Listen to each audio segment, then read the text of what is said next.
Então vamos lá, gente. Nós estamos falando sobre isso e chegamos a esse momento de estar trazendo princípios de um bom relacionamento. A gente acredita que pelo menos esses 7 ajudam bastante. É claro que existem outros, né? E a gente pode desmembrar isso como a gente tem falado. Deixa eu te dizer algo. Próximo domingo não falte no outro, nessa questão, porque eu e a Deise vamos falar um pouquinho sobre criação de filhos, ok? Isso ajuda muito, né? Hoje, criar filhos nos dias de hoje precisa de uma sabedoria extra. E precisa de uma sensibilidade que você não vai adquirir isso lá fora, mas tem que ser do Espírito Santo, da pessoa de Deus. Então, vai ser bom. E no dia 24, eu e a Deise, junto com os pastores da igreja, eu quero ungir com óleo vocês, as famílias dessa igreja. E eu tenho certeza que ao longo de praticamente esses 2 meses, né?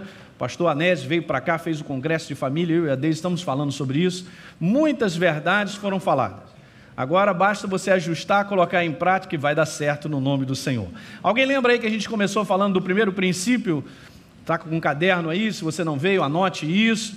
Traga caneta sempre, esse é o meu incentivo para você que está vindo para cá, você que é dessa igreja, é família, não deixe de trazer um caderno, anotação, leia de novo, medite sobre essas verdades. É necessário mudar todas as vezes que for preciso. Então, não caia na ilusão, porque mudança, sem mudança não dá.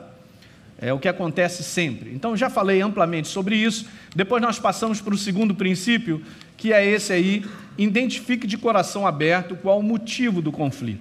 Então, tem que tirar um pouco o sentimento, nós vamos direto à situação, porque a gente quer resolver, não somos perpetuadores de conflitos, mas solucionadores, porque a gente quer andar em paz dentro de casa e nós queremos crescer. Também falamos sobre isso aí. Depois, no domingo passado, eu e a Deise falamos sobre amar as pessoas mais do que as suas opiniões, porque opiniões podem trazer diferenças, e diferenças até de separação, quando não há maturidade para lidar com isso.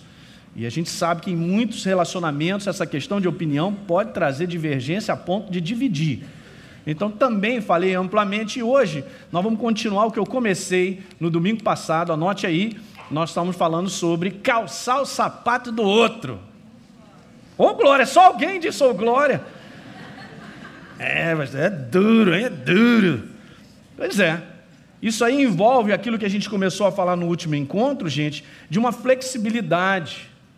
Envolve algo que eu não sei se eu cheguei a colocar essa frase, mas anote: eu preciso temperar a minha cabeça com o coração.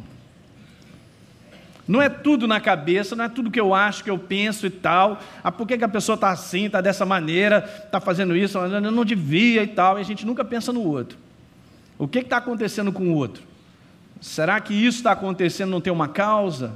Vamos ter essa sensibilidade de reconhecer que alguma coisa precisa ser ajustada.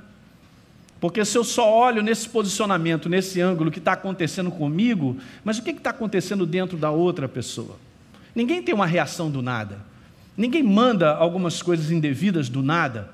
Há um problema ali, há alguma coisa errada ali, há uma fonte ali que está contaminada. Especialmente dentro da casa de Deus, dentro com você que pertence a Deus. É nova criatura. O Espírito Santo também está lá no meu esposo, no meu marido, né? Então, gente, nós temos que temperar. Seja uma pessoa que saiba olhar um pouquinho e ver o outro. Não é do nada que alguma coisa acontece. É isso que a gente está falando aqui, né, Deise? E a gente falou sobre isso para terminar e a gente dar continuidade, que insensibilidade mata os relacionamentos. Nós fomos criados com uma sensibilidade de percepção de necessidades, de perceber alguma coisa, e Deus sempre toca no nosso coração. Ele sempre mostra. Se você é uma pessoa cheia do Espírito, se você é de Deus, Ele sempre fala algo no teu coração. As situações estão ali na tua frente, você tem um discernimento para perceber prioridades. Puxa, nós somos dependentes de Deus, queridos. Repita comigo: eu sou dependente de Deus. Somos dependentes dele. Não está na minha cabeça toda a certeza sobre, né? Alguém diz assim: relacionamento é mole, criar filhos é mole. Olha, rapaz, é uma frase que você está dizendo assim que não sei se é bem isso aí, não. Nós somos dependentes de Deus, de uma sabedoria, de um posicionamento, de algo que tem que ser feito ao longo. Eu enfrento situações, e você também, como eu e a Deise, a gente enfrenta, ou já enfrentamos com filhos, ou situações que a gente muitas vezes não sabe o que fazer. Só acontece comigo? Então, e agora? Agora tem Deus a falar tudo. Tem um posicionamento da nossa parte de segurar, de ter essa reflexão necessária, de ter um comportamento que Deus espera que eu tenha, para que a situação seja edificante. Porque está na nossa mão, quebrar ou construir. Nós sabemos, já falamos muitas coisas sobre isso. O homem, com o seu posicionamento, com a sua escolha, ele pode fazer crescer, ele pode construir, mas ele pode derrubar. E não tem como eu achar que eu estou certo. Eu já falei isso 300 mil vezes, vou falar até eu ficar bem velhinho, quem estiver comigo vai ter que ouvir. Não é o que eu acho, não é o que eu penso, é o que Deus tem a dizer. Escreve isso aí. O que Deus tem a dizer? Ah, pastor, mas eu estou com sentimento à flor da pele. Pois é, calma, cocada. Vai tomar um banho de água fria, dá uma corrida de 10 quilômetros, acompanha o pastor Fragalha na bicicleta e tal. Gente, meu Deus do céu, não é o que eu acho, não é o que eu penso. O que Deus tem a dizer? O que Deus me pede para a situação que eu estou vivendo? Veja como nós somos dependentes dessa sabedoria, desse livro, estar vivo no nosso coração ao ponto de nós colocarmos em prática. Senão não funciona. Ela fica lá, eu acho de cá. É a próxima aí que a gente vai falar. Não vai dar certo. Não vai dar certo. Ah, eu penso assim, eu penso diferente, não, e tal. Gente, o livro de Amós diz lá algo muito interessante. Um verso, né? Um profeta dizendo alguma coisa, mas só um verso já é uma benção. Capítulo 3, eu acho que no verso 3 diz lá, andarão dois juntos se não houver entre eles acordo? Qual é o acordo? Não, pastor, mas nós estamos tendo uma divergência, a ponto de o negócio está feio a coisa. Gente, calma, vocês são mais importantes do que essa situação que vocês estão vivendo. Será que então essa divergência, esse ponto, está causando um caos a ponto de dividir vocês? Tem alguma coisa errada, vocês são mais importantes do que isso está acontecendo. Alguém diga amém, me ajuda aí. Aleluia. A gente tem que subir de nível para ter um entendimento. Oh, meu Deus do céu, calma, não é bem assim, nós vamos resolver dessa maneira.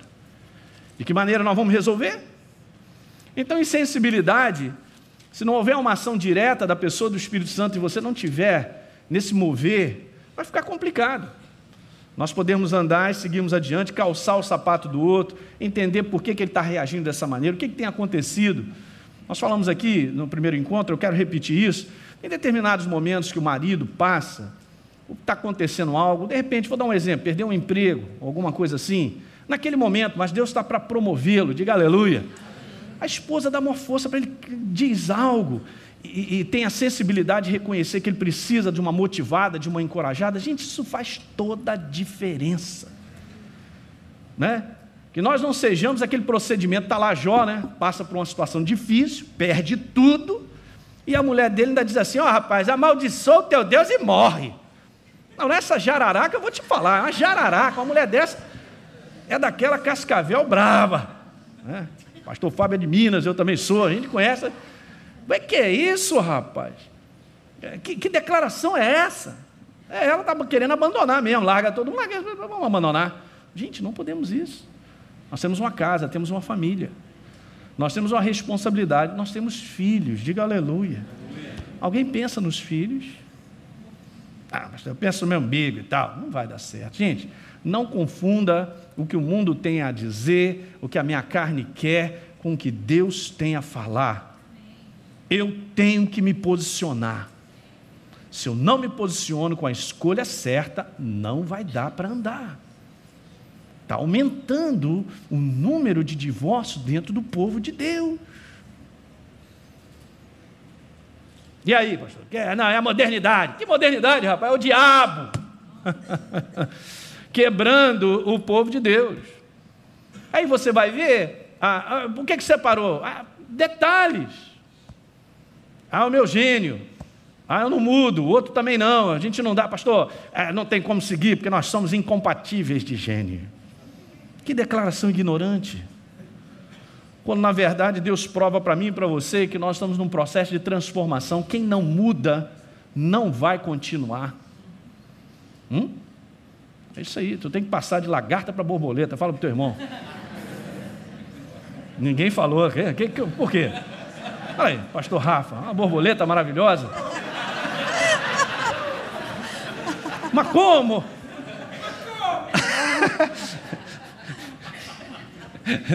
Né, Tony? Uma brincadeira, né? Porque Esse assunto a nossa carne não gosta de ouvir, mas os irmãos entendem, né? A gente precisa ouvir, gente. Meu Deus do céu, onde é que a gente quer chegar? Estava falando aqui, eu tenho assistido o Tour da França, o negócio da bicicleta, boto para gravar, porque eu acho demais. Os caras treinam muito para correr hoje, andar de bicicleta, ele está andando a 10 por hora, a 50 quilômetros de média, quando muitas vezes bota 60, 70 quilômetros na bicicleta. Sabe o que é isso? 180 num dia, 160 no outro, 220, subindo montanha. Pastor, eu quero participar. Meu filho, você quer participar? Você vai até a Sanspena na sua bicicleta, na mountain bike, porque para chegar a esse nível de terminar, ele tem que estar preparado. Ah, pastor, eu estou preparado para o casamento, estou preparado para essa corrida. Não está nada, tu está aí se enchendo de Coca-Cola, comendo bobagem. É hoje o dia da corrida? Então vou lá. Que beleza! Larga como todo mundo. Largou. No quilômetro 3 ele já está, chama a ambulância. Mamãe, não deu para completar. Chama aí a câmera para avisar. Que ridículo, rapaz. Se você entrou na corrida é para terminar, diga aleluia. Se você tem um relacionamento, tem uma casa, Deus quer completar, você tem que chegar ao final. Não dá bobeira para isso, gente. O inferno está aí para prejudicar a casa mesmo. Não pense que esse é o trabalho dele, veio para matar, roubar e destruir. Ele não quer que você ande em harmonia dentro do lar, ele não quer que você edifique filhos, ele não quer que você chegue lá, porque o que Deus tem preparado é bom. Então não tem como, tem que ter uma transformação. O cara tinha 180 quilos, agora tem 70 e pouco para poder pegar essa ladeira. Dá uma olhada lá na turma que está fazendo o tour, não tem um pançudo na bicicleta, não tem Gordura não combina com subir ladeira. Mas quando ele começou, pastor, o cara estava meio dilatado. Estava. Mas depois de um treinamento severo, de uma transformação, caramba, você mudou, hein, cara? O que é isso? Agora ele está preparado para chegar. Você está entendendo o paralelo que eu estou trazendo? Que se você não identificar a mudança necessária que é preciso via a palavra, não vai adiantar. É com base nessa escolha que nós vamos seguindo. Vamos passar para o quinto, e nós vamos terminando. Mantenha, Jesus, o domínio próprio, eu botei ali de maneira, a qualquer custo. Pastor, mas quando eu vi, já falei. Pois é, esse é o problema. A impulsividade da carne, no posicionamento da carne. Domínio próprio, escreve aí, Gálatas capítulo 5, faz parte do fruto do Espírito, da necessidade de nós vivermos controlados pelo fruto do Espírito, porque se você olhar bem o fruto do Espírito, você vai ver que eles têm uma relação com o relacionamento. Não é? Engraçado, o fruto do Espírito não está falando sobre habilidade, sobre talento, sobre intelectualidade, está falando sobre relacionamento. Não é? Eu não disse para vocês que o problema do homem não é conhecimento, mas o problema do homem é relacionamento? Então, se eu não trabalho isso na minha vida, e vai chegar momentos, e chega um momento da nossa vida que a gente tem que segurar, tem que controlar. Né, Deise? Manda ver. Sobre essa questão de domínio próprio, tem uma passagem muito boa, que aqui em Provérbios, gostaria que você abrisse aí, Provérbios 25, verso 28, né? Verso 28, que fala assim: como cidade derribada que não tem muros, assim é o homem que não tem domínio próprio. E a gente sabe que naquele tempo, né, as cidades, elas tinham um muro, exatamente. Elas eram fortificadas para a sua proteção contra o inimigo. E aqui está mostrando que o homem que não tem domínio próprio é como se ele fosse aquela cidade sem muros, sem aquela fortaleza. Então ela vai ser prejudicada porque ela vai ter, os inimigos vão entrar, né, vão destruir aquela cidade. Então está falando de proteção. Então, ter domínio próprio, que é essa parceria com o Espírito Santo, do fruto do Espírito, é para a nossa proteção.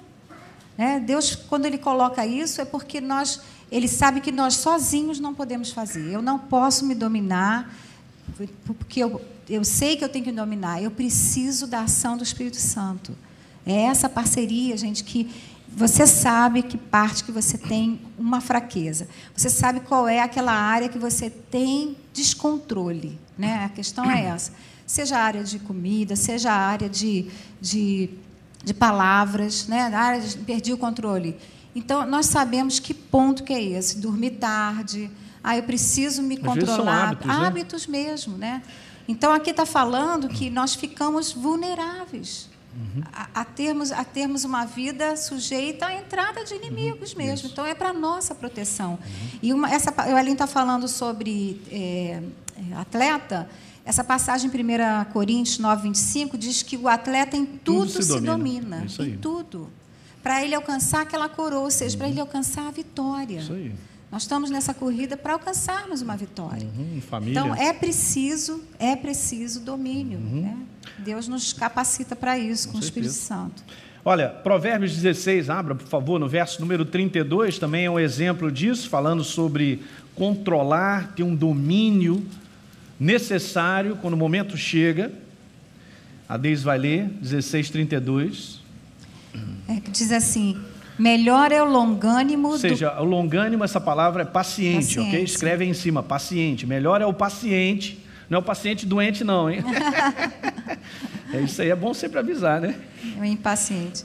Melhor é o longânimo do que o herói da guerra, e o que domina o seu espírito do que o que toma uma cidade. Olha só, olha a comparação da importância de nós termos esse... Não vou falar um autocontrole, porque não é uma questão da carne. Nós sabemos que nós vencemos a inclinação da carne com as verdades de Deus, com a força do Espírito, o crescimento daquilo que já está em nós. E nós, nesse momento, temos que escolher. Mas deixa eu ler esse verso, numa outra versão, eu gostei demais, está escrito assim: o homem paciente vale mais que um general que venceu muitas batalhas. Olha como a Bíblia coloca, um homem paciente. Os pacientes digam aleluia. Olha aí. Okay? A ciência não é algo da carnalidade do homem. Nós temos que cultivar isso e treinar a nossa vida com base em verdade, sabia? Muito bem, diz lá que vale mais que um general que venceu muitas batalhas, porque é muito mais difícil, diz a Bíblia, controlar as próprias emoções do que conquistar uma cidade. Tá certo? Então, gente, já reparou? Situações que nós vivemos, elas são provocadoras, esse aqui é o detalhe. Nós vivemos num mundo provocador, em que sentido? Veja aqui, eu quero ler essa passagem com você, porque ela sempre mostra isso, evidente para mim. Vai lá, 2 Timóteo, capítulo 3. Quando Paulo fala sobre isso, ele dá uma consideração maravilhosa para que Timóteo tenha esse entendimento.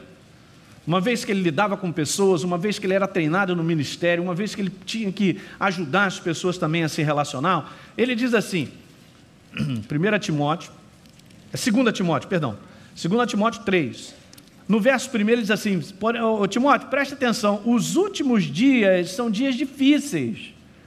E agora, gente, olha só, ele não começa a dizer assim, seriam dias escassos do ponto de vista de alimento, vai faltar emprego, não vai chover, essa questão toda da sobrevivência, o ar vai estar difícil do cara respirar, então realmente vai acabar, porque essas coisas de fora, não está falando de coisas de fora.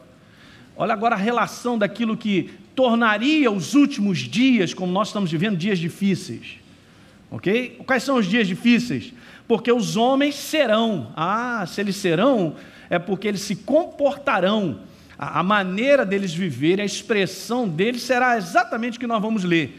E, gente, o que nós vamos ler aqui é a própria provocação para que ninguém ande junto, para que não haja unidade, para que não haja crescimento, para que a carnalidade ela se sobreponha. Olha o que está escrito aí: os homens serão egoístas, avarentos, jactanciosos, serão arrogantes, blasfemos, desobedientes. Não é só os pais, não. Ingratos, irreverentes, fora de disciplina, desafeiçoados, implacáveis, mentirosos, sem domínio de si, são cruéis, inimigos do bem, inimigos do bem. Você entende? Se o mundo se comporta assim porque não tem espiritualidade viva, não tem verdade instalada, então, como é que nós vamos viver? Eu não posso permitir que eu tenha uma consciência de quem eu sou em Cristo Jesus, e a Deise também, que eu viva como os homens naturais vivem. Por isso não há relacionamento, por isso não há crescimento, não há unidade. Gente, é provocador, é difícil você lidar com uma situação provocadora. Eu não estou dizendo aqui que é fácil, mas que é possível nós não reagirmos à provocação, isso é, porque senão Deus não colocaria na sua palavra. Que alguém diga amém. Essa é a nossa esperança. Justamente essa mudança nesse sentido, gente. Você já reparou que muitas vezes a nossa boca está sempre pronta e quando viu, foi para fora? Nós somos provocados, a nossa boca quer reagir com provocação, mas não funciona dessa maneira, não dá certo. Escreve isso aí, por favor. Palavras, e mais nesse domínio próprio, porque palavras, elas são fundamentais, né? Deus nos deu palavras, o mundo é construído assim, né? É com base nisso aí, uma comunicação. Palavras mexem com o nosso sentimento. E não tem como ouvir uma palavra ruim e a pessoa não se incomodada com aquilo, mas ela pode se controlar, ela pode ter um domínio necessário para compreender qual é a resposta que tem que ser dada. É um treinamento. Quando a minha vida começa a mudar nisso aí, gente, isso é a prova de que a minha maturidade está chegando. Eu já não sou uma pessoa que reage, eu sou uma pessoa que escolho não reagir. Aleluia, hein? Já chegamos para um outro nível. É nesse nível que há a construção. Diga aleluia. Você já reparou, já aconteceu contigo uma situação que você estava errado e a pessoa ficou furiosa contigo, mas ela não esperava isso, você foi lá, se humilhou numa boa e viu e reconheceu, cara, você me perdoa, cara, fiz errado e tal. Aí a pessoa ela estava pronta para brigar. No trânsito isso acontece, né? Não sei como é que você reage, mas às vezes ontem, por um acaso, né, o cara estava colado assim, eu cheguei mais para o lado, ele deu aquela buzinada e tal, e levantei, perdão, buzinei, pedi perdão 300 mil vezes. Você desconcerta muitas vezes a pessoa que já está preparada para algo que foi provocado ali, com o seu comportamento, você às vezes você derruba, você tira aquilo ali, né? E aí chega-se uma coisa. O que está faltando em muitas pessoas, que vamos dar esse exemplo, são bicudos, é cortar o bico, aleluia. Falei ou não? Falei. Só cortar, amém, eu não sabia que era tão bonito. Aproveitei para beijar, olha aí. Eu não sou bobo, rapaz. Olha, o Espírito Santo já... aleluia. Tem que cortar o bico, rapaz. Ela corta o bico, ele corta o bico, maravilha, maravilha. Vão para o zoológico, lá ver os animais, dar pipoca aos macacos. Chega mais tarde, aleluia, olha aí. Quanto tempo está assim? 2 anos. Meu Deus, 2 anos está deixando de viver. O que é isso? Alguém está pegando? Escreve aí.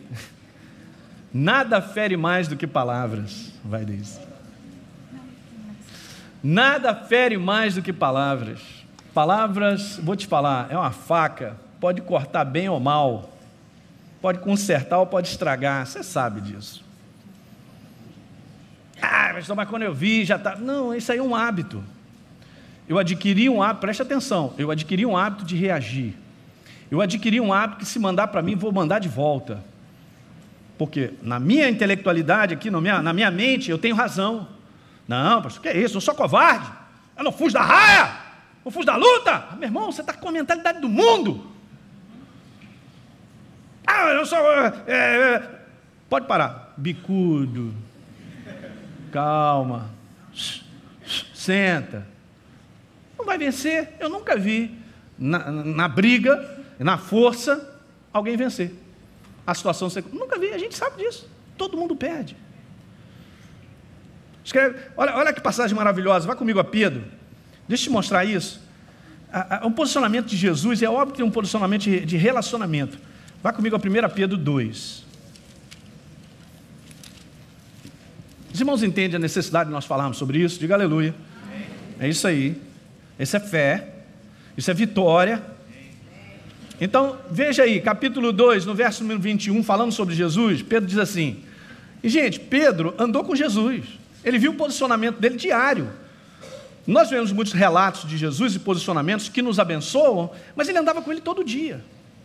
E Jesus não viveu dias tranquilos do ponto de vista da provocação, porque ele era um cara cheio do Espírito, cheio de verdades, no mundo religioso, num povo que não o recebeu, que o criticava constantemente. como nós vivemos um mundo que não entende a igreja, o processo da igreja, o trabalho da igreja.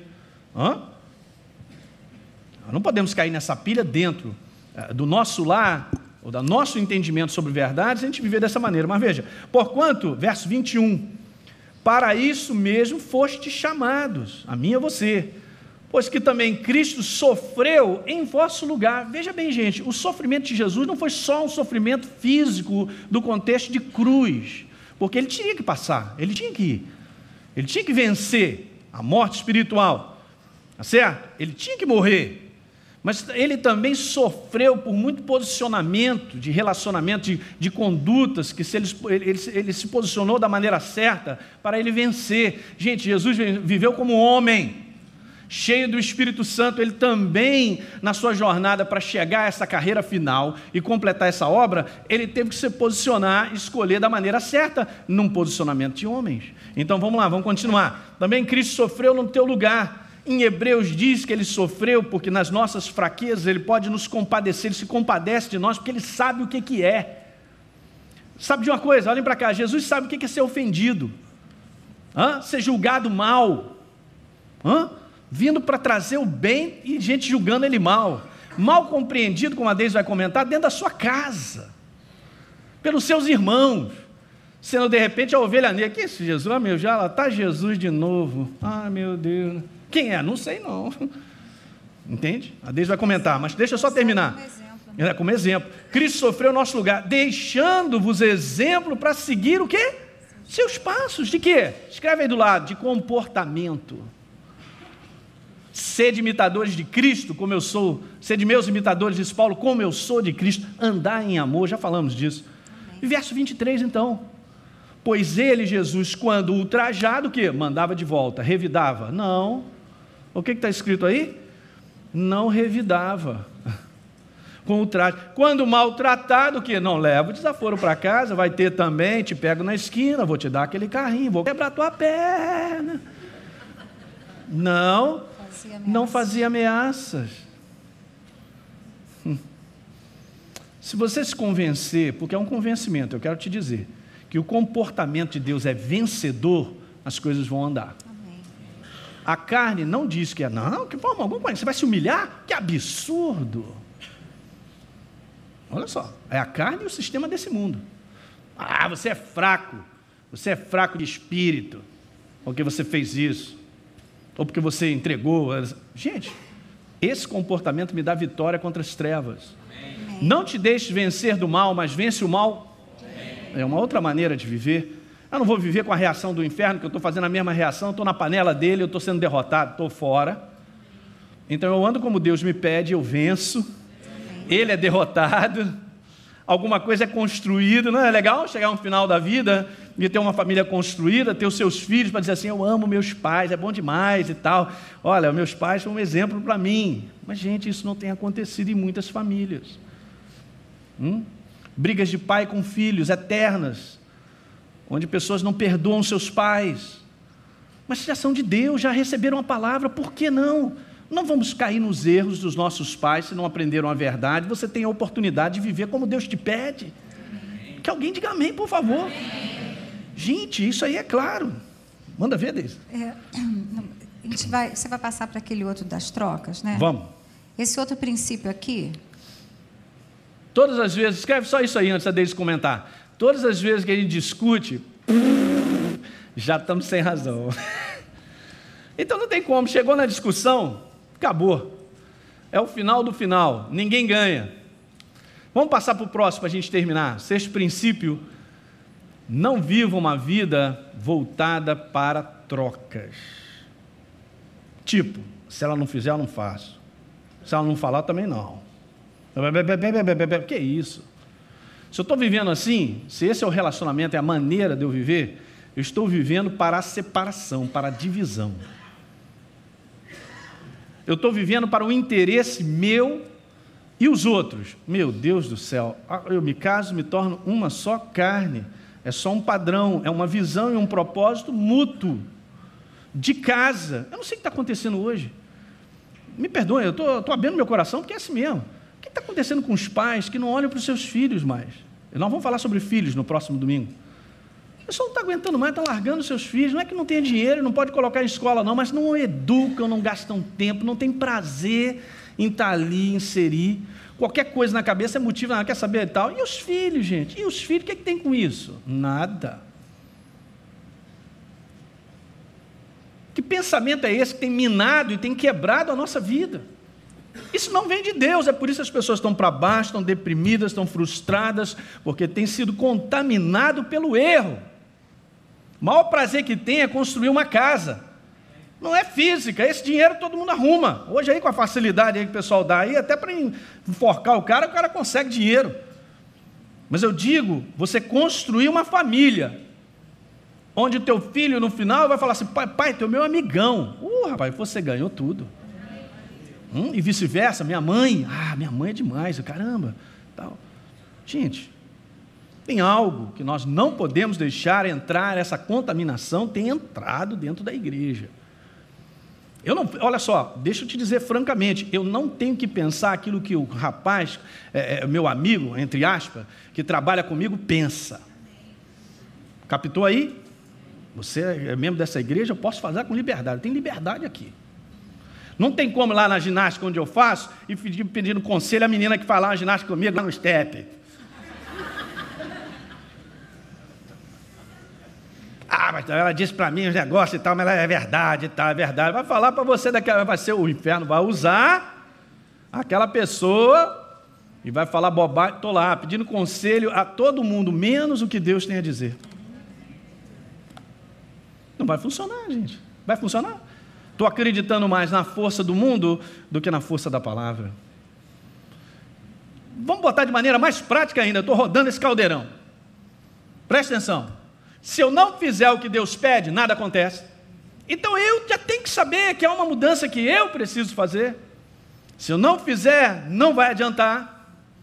Não, mas eu estou esperando que o outro mude para eu também mudar. Ai, vai ficar sentado. Pastor, essa mensagem, minha mulher não está aqui, meu marido não está aqui, ele tinha que ouvir essa mensagem. Não, é você, sou eu. Não é o outro. Deus não está contando com a mudança do outro, Ele trabalha de maneira pessoal contigo e comigo. Amém. Ok? Elinho, você está prestando atenção? Sou eu que estou falando contigo, é isso. Mas a minha esposa, eu não estou falando com ela, estou falando contigo. Tá igual, vamos glória, vamos glória. Está igual aquela passagem que Pedro pergunta para Jesus. Vou dar mais um beijo. Está igual aquela passagem que Pedro pergunta o que vai acontecer com João, né? Jesus fala para ele, deixa João, mesmo? né? Pedro, e ele? E ele? O que vai acontecer? Fica na tua, rapaz. Mas deixa eu falar aqui sobre esse princípio de trocas. Gostei, muito bom. Esse princípio de trocas mostra a maturidade do nosso comportamento, né? E eu faria aqui uma pergunta para você. Quem é aqui que não tem problemas com parentes? Quem não tem? Não levanta a mão. Não levanta a mão. Não levanta, né? O que fazer quando você se relaciona super bem com seus amigos, mas você não tem condição de se relacionar com seus parentes? É difícil, né? Porque você não escolheu seus parentes, você escolhe seus amigos. Eu quero esse. Seus parentes você não escolheu, mas você tem que conviver com eles. Então, o que a Bíblia diz sobre isso? O que a Bíblia diz sobre um marido complicado, sobre uma esposa complicada, um pai, uma irmã, um filho, né? Então, a Bíblia tem muito a dizer. Eu queria que você abrisse aí Marcos 6. A gente vê isso. Vou te dar aqui uma boa notícia. Se você tem uma família complicada, Jesus também tinha. Jesus tinha. Vou mostrar aqui para vocês. A família dele não era perfeita, não entendia ele. E ele não vivia nessa base de trocas, nós vamos ver aqui. Então, diz assim, em Marcos 6, versículo 3. Jesus está lá em Nazaré pregando, né? E aí diz assim, não é este o carpinteiro, filho de Maria, irmão de Tiago, José, Judas e Simão? Está falando dos irmãos dele. E não vivem aqui entre nós suas irmãs? E escandalizavam-se dele, né? Nele. Ou seja, se ofendiam com ele. Tinham vergonha dele. Jesus diz assim, não há profeta sem honra, senão na sua terra, entre os seus parentes e na sua casa. Então, Jesus, ele não tinha os irmãos ali, né, do lado dele vai lá, Jesus, é isso mesmo. Jesus está na praça fazendo cura e eles não estavam lá. Tem uma passagem aqui, que você não precisa abrir, eu já até marquei aqui, que é em Marcos 6, 4, que diz assim, não, 6, 4 não, Marcos 3, 21. Olha o que eles falam para Jesus, 3, 21. E quando os parentes de Jesus ouviram isto, saíram para o prender, porque diziam, ele está fora de si. Em outras palavras, levar ele para o neurologista, né, o Pinel. Eles achavam que Jesus era lunático, né? Eles não apoiavam Jesus, eles não estavam ali para levantar Jesus, isso mesmo, Jesus, vai lá, tem um paralítico ali, tem um cego ali. Manda né? a palavra. Manda a palavra, nós estamos aqui, nós estamos te né? apoiando. Aí tem uma outra passagem, abre Gente, aí, por favor. Deixa eu só colocar isso, porque eu sei que tem pessoas no nosso meio que, de repente, você é o único que conhece Jesus e ninguém mais. E você sofre desanima, esse tipo de coisa, o pessoal já vai para a igreja de novo, vai dar dinheiro para pastor. Esse tipo de conversa que quando eu era convertido eu falava. Era o primeiro a criticar algo da igreja, alguém compreende? Falta de visão. Não, você tem que ter um posicionamento, porque eu vou te falar, você ganha as pessoas no teu comportamento. Amém. Você não ganha pessoas naquilo que você fala, mas você ganha no seu comportamento. E muitas vezes o comportamento é engolir sapo. Só um amém aqui, discreto. Deixa eu ler essa passagem aqui, amor. Pode ler. Tem uma passagem em Lucas também, 4, 29 e 30, que é exatamente isso. Jesus estava pregando na cidade dele, em Nazaré, ali onde moravam os seus irmãos, sua família. E no 29 e 30 diz assim, e levantando-se, expulsaram Jesus da cidade e o levaram até ao cimo do monte, sobre o qual estava edificada, para de lá o precipitarem abaixo. Jesus, porém, passando por entre eles, retirou-se. Então, olha só, ele estava pregando na sua cidade e cadê os irmãos dele? Cadê a família dele para dar apoio? Eles estavam invisíveis, ninguém viu, ninguém sabe o que aconteceu, e Jesus conseguiu se livrar, porque ele ia ser jogado precipício abaixo. Não teve um parente para ajudar. Só que o que a gente vê nisso aqui? Jesus, ele não precisava da aprovação dos seus parentes para poder cumprir o que Deus tinha para ele. Uma coisa também, às vezes a gente quer agradar, né? Estou fazendo tudo para agradar minha família. Jesus, se fosse agradar seus irmãos e toda a sua família, ele não ia cumprir o que Deus tinha para ele. Então, ele estava interessado em agradar ao seu pai, independente do que estava acontecendo, porque ele sabia que com o procedimento dele e o comportamento dele correto, ele sabia o que ia acontecer com seus irmãos, que a gente vai ler aqui na frente. Então, Jesus não estava preocupado, eu tenho que agradar a eles, eu tenho que fazer alguma coisa. Não, Jesus fez o que tinha que fazer, sem ferir ninguém. Você não vê ele em nenhuma parte da Escritura respondendo, ficando zangadinho, ficando... Gente, eu não acredito, todo mundo acredita em mim, menos a minha família. Você não vê Jesus fazendo isso. Né? E aí você vai ver o final dessa história, que eu queria que você abrisse aí comigo, uma passagem maravilhosa de Atos, só para te animar. Né? Porque às vezes você está falando assim, pastor, o que adianta? Eu estou aqui falando, me portando como Deus pede, ficando calado, e a minha família me quebrando. Você vai vencer. Amém. É só questão de tempo. Vais vencer com o teu comportamento. Aqui nessa passagem de Atos 1, no versículo 12, diz assim: então voltaram para Jerusalém do monte chamado Olival, que dista daquela cidade tanto como a jornada de um sábado. Quando ali entraram, subiram para o cenáculo onde se reuniam Pedro, João, Tiago. Aí vem falando de todos os discípulos dele. No 14 diz assim: todos estes perseveraram unânimes em oração com as mulheres, com Maria, mãe de Jesus, e com os irmãos dele. Os irmãos dele, depois que Jesus ressuscitou, é que eles foram, não é que o cara era mesmo filho de Deus, né? Chegou uma hora onde Jesus precisou dar um espaço para eles, precisou dar um tempo para eles, né? Como que ele dissesse, calma, cocada, né? Calma. Jesus deu tempo e Jesus agiu com graça com seus irmãos. É isso que nós temos que agir com os nossos parentes, com graça. Nós recebemos graça, nós temos que ser pessoas que dão esse tipo de misericórdia, de entender a situação e saber o seguinte: há uma promessa para a minha família, Deus vai cumprir. Isso aí. Não, mas parece que nunca vai acontecer. Faça a tua parte, faça o que você tem que fazer, que nem Jesus fez. Coloque o seu foco naquilo que precisa fazer. Porque quando se trata de comportamento dos outros para conosco, nós não podemos fazer nada, gente. Isso mesmo. Eu posso fazer o meu comportamento para você. Isso, Deise. É isso que Deus me pede. Deise, qual é o seu comportamento para com o seu próximo? Agora, o teu comportamento para mim, eu não posso fazer nada. É claro, gente, que todo mundo gostaria de ter a aprovação dos seus familiares. Quem não gostaria? Mas isso não é motivo para não me deixar feliz. E não me fazer ser aquilo que Deus planejou para mim. Ele tem propósito e planos para a sua vida e vai salvar a sua família. Isso aí. Né? Nós vemos Tiago sendo um apóstolo, irmão de Jesus. Vemos Judas. Sendo considerado digno de escrever uma carta. O irmão Judas também, mesma coisa. Tiago. E, olha, Deus vai restaurar sua família, né? O nome de então, Jesus. Não vive nessa base de trocas. Né? Isso aí. Escreve eu faço isso aí. Isso, você fizer aquilo. Nosso comportamento mostra a maturidade que nós temos. E quem vive a troca é imaturo. E na imaturidade nada se constrói.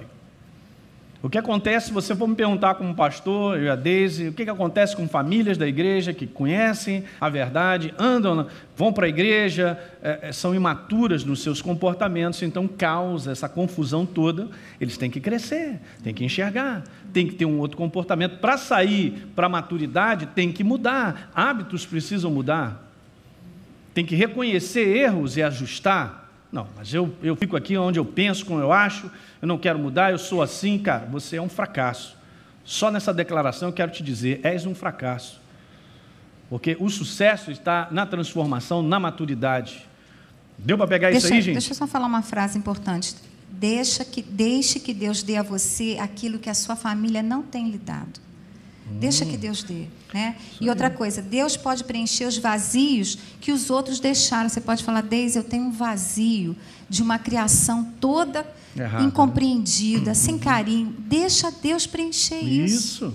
Deixa Ele preencher. Isso aí. E você vai ver como as coisas vão mudar, né? Até isso que a Deise está falando, e é óbvio, gente, não tem como. Nós viemos de uma influência, de um lar, de uma casa. Se você não teve uma casa ideal e você vai ter um relacionamento ou ter uma casa, não deixe aquelas coisas daquela casa moldarem você. Nós podemos escolher melhor, diga aleluia. Podemos ser diferentes. É essa escolha do dia a dia, como eu falei, vamos plantar e continuar a plantar para a gente colher esse resultado. Porque se os anos passam, deixa eu te falar, domingo que vem eu vou falar sobre isso. Se você não cultiva, ouça isso aí, está todo mundo prestando atenção? Quantos aqui tem filhos? Levanta a mão. Se você não cultiva a amizade com teus filhos, está liquidado. Não é uma questão só porque é genética, ele é meu filho. Ela é meu filho, meu filho sabe, meu filho entende e tal, e só por causa da genética ele tem que me amar, eu tenho que amar ele. O quê? Tudo errado. Eu tenho que cultivá-lo como amigo, e amigo muitas vezes vai acontecer a situação de você errar para com seu filho, vai lá falar com ele e pedir perdão. Não, eu sou pai, que é isso? Ele está sempre errado, eu estou certo. Meu irmão, se você está com essa mentalidade, chama a Santa Casa. Pode encomendar o caixão que tu está morto e não sabe. E passam-se os anos, eu não fiz amizade com os meus filhos, passaram os anos, meus filhos estão distantes, não ligam para mim, não tenho a menor valorização, não chore. Não chore. Eu quero simplesmente dizer isso. Você plantou, as pessoas plantaram isso ao longo dos anos. Hoje temos que refletir. Pastor, graças a Deus, o senhor está falando que eu tenho filhos, tem 2, 3 anos. Amém. Porque os anos passam rápido, eu vi isso. Rapidinho, né? Somos avós. 4 netos. Passa rápido. E aí? E a amizade? É isso aí. Vamos passar para o 7º rápido que a gente está terminando. Muito legal. 7º princípio. Plante de maneira correta para você colher os melhores frutos. É o que Deus tem a dizer que você deve plantar. Então você vai colher o resultado dessa bênção. Ok? Então plantar é algo hoje, amanhã e depois. Continuamente. Relacionamento é um cultivo. Cultivar é algo sendo feito hoje, amanhã e depois. É um trabalho sendo feito para você manter aquela boa terra. de um bom relacionamento. Todo fazendeiro sabe disso. Eu sou do interior aqui, o pastor Fábio também é de Minas, aleluia, encontrei um pastor mineiro, rapaz, gente boa. Então, meu pai está aqui, ele foi fazendeiro muitos anos também. Se você não trabalha a terra de maneira própria, você não espere os resultados dela. Então, casamento, relacionamento, gente, é um cultivo constante. Cultivo constante. Ah, não, pastor, já cheguei um tempo, a terra é boa, está funcionando. Não tem como esse negócio de descansar. Não existe isso. Tem que manter esse plantio de maneira... Então, a vida conjugal, escreve aí, última frase, ela é uma eterna colheita do que se planta. Então, se hoje eu tenho vivido dias de tempestade, porque o negócio está feio, é briga para lá e para cá, alguma coisa tem sido plantada. Se hoje eu não tenho mais carinho, respeito, valorização pelo meu marido, pela minha esposa, se hoje eu estou vivendo os piores dias do meu casamento, alguma coisa não foi plantada de maneira correta, plantamos alguma coisa errada. Alguém está pegando? Gente, que bom a gente poder falar livremente. Nós podemos discutir assuntos da palavra, de verdades, para nós vivermos uma família onde você possa ajudar outros a sair dessa cilada do inferno.